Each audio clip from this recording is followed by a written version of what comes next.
Indian super ലീഗിന്റെ നിലവിലെ പോക്കിനെ കുറിച്ച് എല്ലാവരുടെയും പ്രതികരണം എന്താണ്, അഭിപ്രായം എന്താണ് എന്നൊന്നും കാര്യമായിട്ട് അറിയത്തില്ല. എന്നിരുന്നാൽ പോലും ഈ വീക്കിലെ ടീം ഓഫ് ദി വീക്ക് പ്രഖ്യാപിച്ചു കഴിഞ്ഞപ്പോൾ കേരള ബ്ലാസ്റ്റേഴ്സിൽ നിന്നും 2 താരങ്ങൾ ഉൾപ്പെട്ടിട്ടുണ്ട്, 2 മലയാളി താരങ്ങളും ടീമിൽ ഉൾപ്പെട്ടിട്ടുണ്ട് എന്നുള്ളത് മലയാളി ഫുട്ബോൾ പ്രേമികൾക്ക് അത്യാവശ്യം സന്തോഷം പകരുന്ന ഒരു കാര്യമാണ്.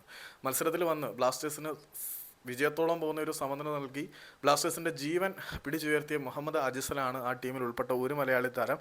പിന്നീട് അതുകൂടാതെ മുൻ ബ്ലാസ്റ്റേഴ്സ് താരമായിരുന്ന ഇപ്പം പഞ്ചാബ് എഫ് സിയുടെ താരമായിട്ടുള്ള ബിജോയ് വർഗീസാണ് ടീം ഓഫ് ദി വീക്കിൽ ഉൾപ്പെട്ട മറ്റൊരു മലയാളി. പിന്നീട് കേരള ബ്ലാസ്റ്റേഴ്സിന്റെ ജാതകം തിരുത്തിയ താരം എന്ന് വിളിക്കാൻ കഴിയുന്ന പ്രതിരോധ നിരയിലെ കരുത്തനായിട്ടുള്ള ഫാലോ ഇന്ത്യ, പ്രതിരോധത്തിലെ കരുത്തനെന്ന് പറഞ്ഞ് ഒതുക്കാൻ പറ്റത്തില്ല, മുന്നേറ്റത്തിലും പ്രതിരോധത്തിലും എല്ലാം ഒരുപോലെ കളിക്കുന്ന താരമായിട്ടുള്ള ഫാലോ ഇന്ത്യയും ഈ ഒരു ടീം ഓഫ് ദി വീക്ക് ലിസ്റ്റിൽ ഇടം പിടിച്ചിട്ടുണ്ട്. ടീം പരിശോധിക്കുകയാണെങ്കിൽ കാര്യങ്ങൾ എങ്ങനെയാണ്. ഗോൾ കീപ്പറായിട്ട് വരുന്നത് ഗുർപ്രീത് സിംഗ് സന്ധു ആണ്. പ്രായം തളർത്താത്ത പോരാളിയാണ് സന്ധു. ബംഗളൂരുവിന് വേണ്ടി ക്രോസ് ബാറിന് കീഴിൽ വളരെ മനോഹരമായിട്ടുള്ള പ്രകടനം സന്ധുവിൽ നിന്നും ഉണ്ടാകുന്നുണ്ട്.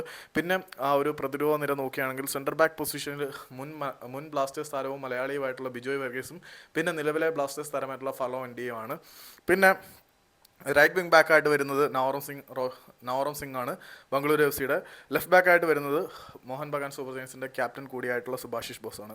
മധ്യനിരയിലേക്ക് നോക്കുകയാണെങ്കിൽ ഡിഫൻസീവ് മിഡ്ഫീൽഡർ റോളിൽ കളിക്കാൻ പോകുന്ന 2 താരങ്ങൾ അനിരുദ്ധ് ഥാപ്പയും പിന്നീട് ഇന്റർ കാശിയുടെ ആൻഡ്രി റോഡ്രിഗസുമാണ്. റോഡ്രിഗസും അനിരുദ്ധ് ഥാപ്പയും വളരെ മികച്ച പ്രകടനം ഈ ഒരു സീസണിൽ കണ്ടിന്യൂ ചെയ്യുന്നുണ്ട് എന്നുള്ളത് സന്തോഷം നിന്ന്. പിന്നെ അറ്റാക്കിംഗ് മിഡ്ഫീൽഡേഴ്സിൻ്റെ പട്ടിക പരിശോധിച്ച് കഴിഞ്ഞാൽ അവിടെ വരുന്നത് രോഹിത് ധനു ഉണ്ട്, നമ്മുടെ ഇന്റർ കാശിയുടെ രോഹിത് ധനു. പിന്നെ അതുകൂടാതെ ഈസ്റ്റ് ബംഗാളിൻ്റെ സൂപ്പർ താരമായിട്ടുള്ള മിഗുവൽ ഫെരാര.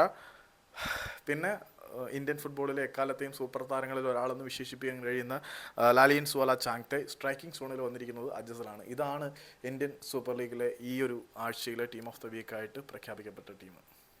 പിന്നെ ഇതിനെക്കുറിച്ച് നിങ്ങളുടെ അഭിപ്രായം എന്താ കമൻറ്റ് ചെയ്താൽ കൊള്ളായിരുന്നു.